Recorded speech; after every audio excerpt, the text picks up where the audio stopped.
औज़ु बिल्लाहि मिनश शैतानिर रजीम बिस्मिल्लाहिर रहमानिर रहीम। अस्सलाम वालेकुम व्यूअर्स, मैं हूं शेख अरशद और आपको अपने यूट्यूब चैनल सफ़र नगर नगर का मैं वेलकम कहता हूं, खुशामदीद कहता हूं। जनाब, आज डेट है 24 सितंबर 2024, टाइम हो रहा है सुबह 11 बजे का और मैं हूँ इस वक्त, जैसा कि आप देख सकते हैं कि ये ज़बरदस्त किस्म का नाला, ये पहाड़ है पीछे कद्दू शहर में क्लिफ्टन पुल के पास हूँ। तो आज जो है, आज ये व्लॉग बनाने का मकसद है कि मैं आपकी मुलाकात आज एक ऐसी शख्सियत से कराऊंगा जो हमारे मुल्क का कीमती सरमाया है। कोह पैमा की दुनिया में मशहूर मारूफ शख्सियत है वो। कोह पैमाओं की दुनिया में उनका बहुत नाम है, चमकता दमकता सितारा है वो। उनका नाम है जी लिटिल हुसैन और वो तहसील खपलू के गाँव मचलू से ताल्लुक़ रखते हैं। उन्होंने जो दुनिया की दूसरी बुलंद तरीन चोटी है केटू, उसमें जो गिलगित बल्तिस्तान के मुख्तलिफ जो पहाड़ है, मुख्तलिफ जो बुलंद तरीन पहाड़ी सिलसिले हैं, उनको उन्होंने सर किया हुआ है। आपने कहीं भी नहीं जाना व्यूअर्स, मेरे साथ ही रहने। और मैं आज आपकी मुलाकात कराने लगा हूँ लिटिल हुसैन से। तो व्यूअर्स, ये हैं लिटिल हुसैन जी, जिनका ताल्लुक है तहसील खपलू गाँव मचलू से। इन्होंने पाकिस्तान की जो मशहूर तरीन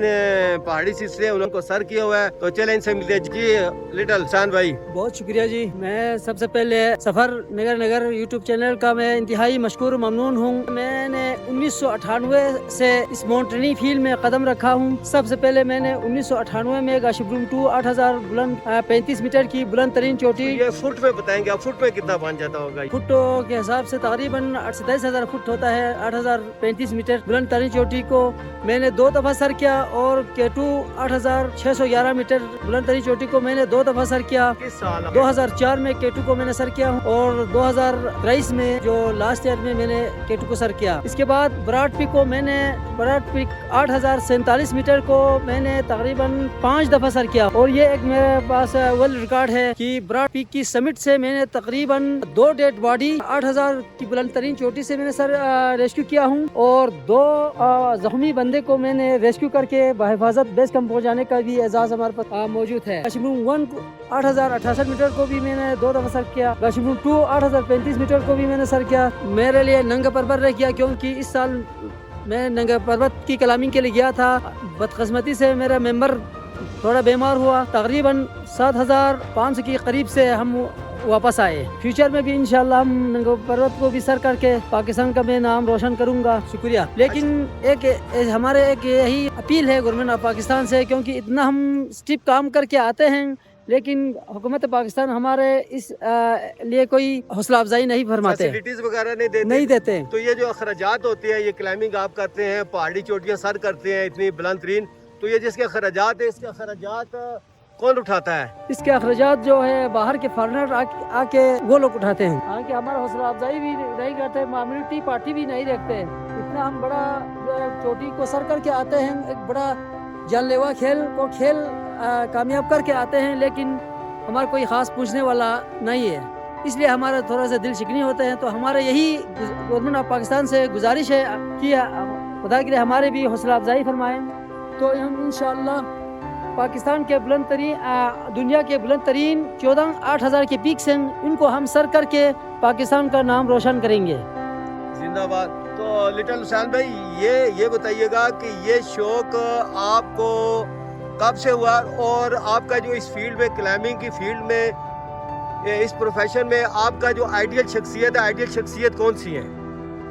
तो जिनाब अल्लाह, मैं 1998-97 में जब केटू बेस कैंप पे एज ए लो पोर्टर की हैसियत से, असिस्टेंट कुक की हैसियत से, सरदार की हैसियत से हम गए थे। तो जब बाहर के फॉरेनर वहाँ क्लाइंबिंग के लिए आए तो हमारे दिल में भी यही शौक़ पैदा हुआ कि काश हमें भी ऐसा कोई अच्छे मौके मिले तो हम भी इंशाअल्लाह अल अज़ीज़ इनकी तरह हम भी आगे चोटी को सर करके कौम का नाम रोशन करेंगे। तो ये ख्वाब जो है 1997 में हमारे एक मशहूर कोह पैमा मचलू के जो है इब्राहिम रुस्तम है, उसके नाम से मशहूर है क्योंकि वो पुराना हमारा माउंटेनियर था। उसने हमें माउंटेनियरिंग का तरबियत दिया। तो उसकी मेहरबानी से हमने 1998 में एक कोरियन लेडीज़ के साथ 8000 की बुलंद तरीन चोटी गाशिबरूम 2 को हमने सर करने के बाद हमें इससे भी ज़्यादा शौक़ पैदा हुआ कि इस फील्ड में कदम रख कर कौम का नाम रोशन करूँ। टोटल पाकिस्तान के 4 पीक्स को हमने सर किए हैं। तकरीबन माउंटेन फील्ड में 8 जिंदा बंदों को बचाया, वेरी गुड। 8 डेड बॉडी को मैंने रेस्क्यू किया। इससे 1998 से 2023 के बीच में जो है ना मैंने ऐसा एक बड़ा कारनामा सर अंजाम दिया, लेकिन अनफॉर्चुनेटली हमारे पास हम एक गरीब और अनपढ़ होने की वजह से हमारा कोई आगे पॉपुलरिटी मशहूरी कोई नहीं हुआ। इस वजह से हमारे जो जितने कारनामे हैं सब दबे हुए हैं, कोई हमारा पूछने वाला आज नहीं हुआ। तो हम जो है काफी मायूस हैं। कौन सी पहाड़ी चोटी को आपने 5 मरतबा सर किया है? ब्रॉड पीक जो है ब्रॉड पीक ये किस साइड में? केटू साइड में है। केटू के बस तकरीबन सामने ही है। 8052 इस वक्त 52 मीटर तक रिकॉर्ड है। पहले जो 8047 मीटर था, अभी इस वक्त जो है ना वर्ल्ड उसमें तहरीर में 8052 मीटर लिखा हुआ है। उसको मैंने 5 दफ़ा सर किया हूँ। वेरी गुड हो गया। तो मुझे ये बताइए कि जब आप हमारे ये जो व्यूअर्स हैं यूट्यूब चैनल के, इनकी इन्फॉर्मेशन के लिए कि ये जो आखिरी केटू का आखिरी गांव कौन सा है? आखिरी गांव अस्कोली है। अस्कोली से फिर जो केटू का बेस कैंप है, अस्कोली से केटू के बेस कैंप तक पहुंचने के लिए कितना टाइम दरकार होता है आपको? तकरीबन हफ्ते का जो है ट्रैक होता है। मतलब एक हफ्ता आप अस्कोली गांव से जो आखिरी गांव है केटू बेस कैंप तक, केटू का अस्कोली गांव है जो आखिरी, वहाँ से 7 दिन आप बेस कैंप तक पहुंचने के लिए ट्रैक जो है पैदल ट्रैक करके वहाँ तक पहुंचते हैं। बिल्कुल। आपके पास अपना सामान भी होता होगा, दिगर जो ग्रुप के मेंबर्स होते हैं उनका सामान भी होता होगा। बिल्कुल सही है, क्योंकि अस्कोली से जो है ना एज ए लो पोर्टर लेके जाते हैं सामान। 25 kg का सामान उनको देते हैं। वहाँ बेस कैंप होते हैं। बेस कैंप पे सेटअप करने के बाद जो हम माउंटेन में जो है काम करते हैं। तो फिर जब आप वहाँ पे बेस कैंप पे पहुँच जाते हैं, अस्कोली गांव से 7 दिन का सफ़र तय करके जब आप वहाँ बेस कैंप पे पहुँचते हैं, तो फिर बेस कैंप से ऊपर चोटी तक पहुँचने के लिए आपको अंदाज़न कितना टाइम लग जाता है? जब आप पीक पे पहुँचती हैं, बिल्कुल चोटी पे पहुँचते, केटी की चोटी सर करते हैं, उसके लिए तकरीबन हमारे लिए कम से कम ज़्यादा से ज़्यादा 20 दिन, कम से कम 25 दिन तो लगते हैं। क्योंकि उसके लिए जो है ऐसा होता है कि केम1 बनाना होता है, फिर केम1 की हाइट को बराबर करना होता है, फिर बेस कमाना होता है, फिर रूट बनाना होता है, आगे फिक्सिंग करना होता है। इस वजह से टोटल मैक्सिमम जो है ना 1 महीने ऑलरेडी महीने के तक होता है। मतलब बेस कैंप से 7 दिन आपका अस्कोली गांव से 7 दिन आपने बेस कैंप के ट्रैक किया पैदल? बिल्कुल। ठीक है, साजो सामान समेत। उसके बाद जब आप पीक पे पहुंचते हैं, चोटी पे पहुंचते हैं, तो 20 से 25 दिन आपको लग जाते हैं। बिल्कुल सही लगता है, क्योंकि हाइट मसला ये है कि हाइट पे जो है ना जी क्लेमेटाइजेशन होता है। क्लेमेटाइजेशन का मतलब है हाइट बराबर करना होता है। ABC से केम1 की तरफ फिक्सिंग होता है, रस्सी फिक्स करना होता है। फिक्स करके वहाँ फिक्स करने के बाद 1 दिन में डायरेक्ट केम1 नहीं पहुँचता है, आधा हाफ वे हम फिक्सिंग करते हैं, फिर वापस आके बेस कैंप आते हैं। बेस कैंप पे 1 दिन रेस्ट करना होता है, फिर जो है फिर केम1 सेट होता है। केम1 में वहाँ टेंट लगाते हैं, टेंट में जो है ना आगे वहाँ डिपॉजिट करते हैं ऊपर की सामान के, वहाँ केम1 रहते हैं 1 दिन, ताकि उस केम1 का जो है ना 6000 की बुलंदी पे जो है ना 6000 का हाइट जो है ना बराबर करते हैं। फिर जो है ना केम2 की तरफ मूव करते हैं, केम2 की फिक्सिंग करते हैं। इस किस्म के करते करते जो नहीं तकरीबन टोटली एक्सपीडिशन जो है 35-40 दिन का मैक्सिमम होता है। अच्छा ये बताइएगा, जब वापसी पे आते हैं तो वापसी पे चोटी से नीचे बेस कैंप तक कितना टाइम लग जाता है आप? सर 2004 में मैंने एक ऐसा रिकॉर्ड कायम किया था, जब हम केम4 से यहाँ 8000 केम4 8000 के पे बनता है। केम4 से हम रात के 11 बजे निकले थे, तो रात के 11 बजे चलता रहा, सुबह 7:30 बजे टॉप पे पहुँचा। टॉप से वापस हम शाम के 7 बजे बेस कैंप पहुँचा। ये एक आलमी रिकॉर्ड है। बिल्कुल उस दिन क्या, लेकिन आम जो है ना रूटीन में जो है ना तकरीबन बेस कैंप से जाके सबमिट करके वापस 4-5 दिन लगते हैं। वापसी पे कम लगते हैं, क्योंकि डायरेक्ट वो रिपेलिंग करते हुए आते हैं। तो ये इसकी किस तरह कैटेगरी आपने किस तरह बनाई हुई होती है?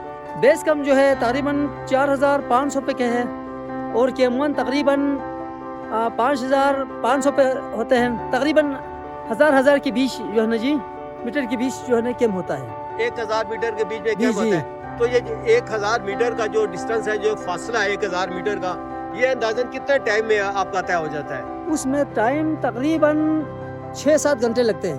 K2 تو دیکھیں ایسا پہاڑ ہے کہ وہ پورا سال برف سے ڈھکا رہتا ہے. کچھ ٹمپریچر کے بارے میں بتائیں گے کہ اس کا ٹمپریچر جب آپ جاتے ہیں کلائمبنگ کے لیے تو اس کا ٹمپریچر کتنا ہوتا ہے اور برف کتنی اسے پڑی ہوئی ہوتی ہے؟ آپ نے برف کے بیچ میں سے گزر کے جاتے ہیں. بالکل جی, سمر میں بھی ہم برف کے بیچ میں جاتے ہیں کیونکہ برف بالکل پگھلتا ہی نہیں ہے. اس میں ہر ایک کے ساتھ لٹ کے جانا ہوتا ہے, راک کے ساتھ, برف کے ساتھ, آئس کے ساتھ, ہر ایک کے ساتھ مقابلہ کرتے ہوئے آگے جانا ہوتا ہے. مطلب یہ تو دیکھیں نا جان جھونکوں کا کام ہے. یہ تو کوئی لاکھوں میں ایک آدھ بندہ کلائمر ہوتا ہے, کروڑوں میں ایک آدھ بندہ جو K2 کی چوٹی پہ پہنچتا ہے, K2 کو جو اثر کرتا ہے. اس وقت کی فیسلٹیز اور ابھی بھی آج کی جو ہے نا فیسلٹیز آسمان زمین ہے, کیونکہ اس وقت جو ہے نا کافی فیسلٹیز ہے, کیونکہ آکسیجن یوز کرنا ہوتا ہے, آکسیجن بھی یوز کرنے ملتے ہیں. بالکل آکسیجن کی کمی ہوتا ہے. ٹمپریچر کے بارے میں بتائیں. ٹمپریچر جو ہے نا جی مائنس کتنا ہوتا ہے؟ مائنس کوئی اتنا زیادہ ہائی نہیں ہوتا ہے, کیونکہ سمر میں موسم گرما میں بھی ٹمپریچر کوئی منفی 5, 6, 7, 8 تک ہوتا ہے. آپ کے پاس تو انسٹرومنٹ ایسے آلات ہوتے ہیں جسے ٹمپریچر کا بھی آپ کو پتہ چلتا ہوگا کہ ٹمپریچر کتنا ہے. بالکل جی, جب نیچے سے جو نا ہر ایک جو نا یہ موسمیات کی رپورٹ لے کے جاتے ہیں نا, تو بیس کم سے موسمیات کی رپورٹ کو دیکھ کے آگے جاتے ہیں. آج کا موسم, جب موسم کلیئر ہو تو اوپر جاتے ہیں, موسم کلیئر نہیں ہو تو بیس کم پہ ریسٹ کرتے ہیں. گڈ ہو گیا جی, بہت اچھی انفارمیشن آپ نے ہمارے یوٹیوب چینل سفر نگر کا جو ویورز ہیں ان کو پہنچائی ہے, اور پوری مکمل ڈیٹیل کے ساتھ جو K2 پہاڑ ہے اس کے بارے میں آپ نے بتایا ہے. تو میرا بھی شوق تھا, میرا بھی خواہش تھی کہ مجھے کوئی کلائمر ملے, ایسا کوئی کوہ پیما ملے جس کو میں کیپچر کروں اپنے یوٹیوب چینل کے لیے. تو کوئی ایسا یادگار, جب سے آپ یہ کوہ پیمائی کر رہے ہیں, کوئی ایسا یادگار واقعہ آپ کی زندگی میں خوشگوار یا ناخوشگوار جس نے آپ کو بہت زیادہ خوش کیا ہو یا جس نے آپ کو بہت زیادہ ناخوش کیا ہو, پریشان کیا, کوئی ایسا واقعہ آپ کی لائف میں اتنے ٹائم میں؟ بالکل جی, یہ 2021 کی بات ہے. اس وقت جب ہم اوپر سے جو ہے براڈ پیک کو سر کے واپس آ رہے تھے, تو ایک 8,000 کی تقریباً 7,800 میٹر کی بلندی سے واپسی پر ایک رشن خاتون وہاں رسی کاٹ کے جو ہے وہ نیچے لٹک رہی تھی. رسی اس کی ٹوٹنے کے قریب تھی اور وہ لٹک رہی تھی. وہ مرنے کی 100% چانس ہے, کوئی بچنے کا نہیں تھا. تو بس اللہ نے جو ہے نا مجھے جو ہے نا ہمت دیا, میں نے اس کو ایک اللہ کی مدد کے ذریعے ایک نیا زندگی دیا. اس پہ میں اس ذات کا شکر بھی ادا کیا میں نے, اور میں خوش بھی ہوا. انسانی زندگی بچایا ہے میں نے, ایک انسان کی ایک جان بچایا, اور میں اپنی طرف سے اس اپنی کلامی فیلڈ کی لائف میں یہی خوشی جو ہے نا مجھے پہلے کبھی نہیں ملا. گڈ ہو گیا محمد حسین بھائی, بہت شکریہ آپ کا. اللہ پاک آپ کو سلامت رکھے, اللہ پاک آپ کو مزید کامیابیاں اور ترقیاں عطا کرے. آپ گلگت بلتستان اور پاکستان کا نام روشن کرتے رہے.